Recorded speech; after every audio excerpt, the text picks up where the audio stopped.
समय के साथ साथ राजा कृष्णदेव राय की माता बहुत वृद्ध हो गई थी। एक बार वह बहुत बीमार पड़ गई।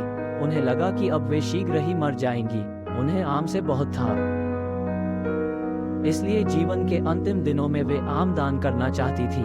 सो उन्होंने राजा से ब्राह्मणों को आमों को दान करने की इच्छा प्रकट की। वह समझती थी कि इस प्रकार दान करने से उन्हें स्वर्ग की प्राप्ति होगी।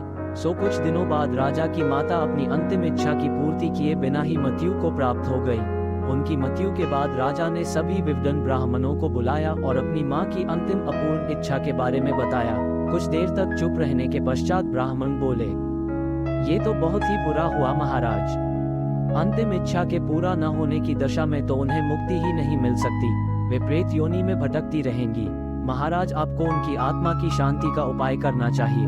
तब महाराज ने उनसे अपनी माता की अंतिम इच्छा की पूर्ति का उपाय पूछा। ब्राह्मण बोले, उनकी आत्मा की शांति के लिए आपको उनकी पुण्यतिथि पर सोने के आमों का दान करना पड़ेगा। अतः राजा ने मौ की पुण्यतिथि पर कुछ ब्राह्मणों को भोजन के लिए बुलाया और प्रत्येक को सोने से बने आम दान में दिए। जब तेनालीराम को ये पता चला तो वो तुरंत समझ गया कि ब्राह्मण लोग राजा की सरलता तथा भोलेपन का उठा रहे हैं। सो उसने उन ब्राह्मणों को पाठ पाने की एक योजना बनाई। अगले दिन तेनालीराम ने ब्राह्मणों को निमंत्रण पत्र भेजा।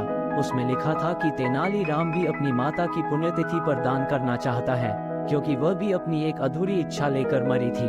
जब से उसे पता चला है कि उसकी मां की अंतिम इच्छा पूरी न होने के कारण प्रेत योनि में भटक रही होंगी, वह बहुत ही दुखी है और चाहता है कि जल्दी उसकी मौ की आत्मा को शांति मिले।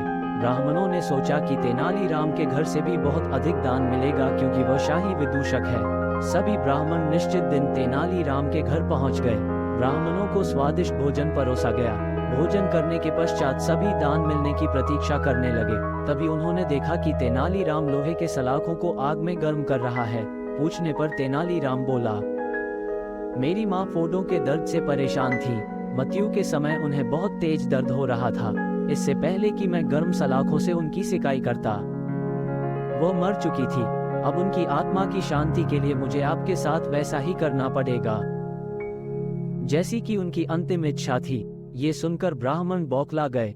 वे वहां से तुरंत चले जाना चाहते थे। वे गुस्से में तेनालीराम से बोले कि हमें गर्म सलाखों से दागने पर तुम्हारी मौ की आत्मा को शांति मिलेगी। नहीं महाशय, मैं झूठ नहीं बोल रहा। यदि सोने के आम दान में देने से महाराज की मौ की आत्मा को स्वर्ग में शांति मिल सकती है, तो मैं अपनी मौ की अंतिम इच्छा क्यों नहीं पूरी कर सकता। ये सुनते ही सभी ब्राह्मण समझ गए कि तेनालीराम क्या कहना चाहता है। वह बोले, तेनालीराम, हमें क्षमा करो, हम वे सोने के आम तुम्हें दे देते हैं, बस तुम हमें जाने दो। तेनालीराम ने सोने के आम लेकर ब्राह्मणों को जाने दिया। परंतु एक लालची ब्राह्मण ने सारी बात राजा को जाकर बता दी। ये सुनकर राजा क्रोधित हो गए और उन्होंने तेनालीराम को बुलाया। वे बोले, तेनालीराम, यदि तुम्हें सोने के आम चाहिए थे तो मुझसे मांग लेते। तुम इतने लालची कैसे हो गए कि तुमने ब्राह्मणों से सोने के आम ले लिए। महाराज, मैं लालची नहीं हूँ, अपितु मैं तो उनकी लालच की प्रवृत्ति को रोक रहा था।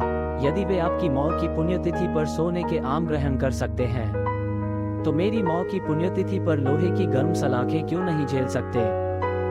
राजा तेनालीराम की बातों का अर्थ समझ गए।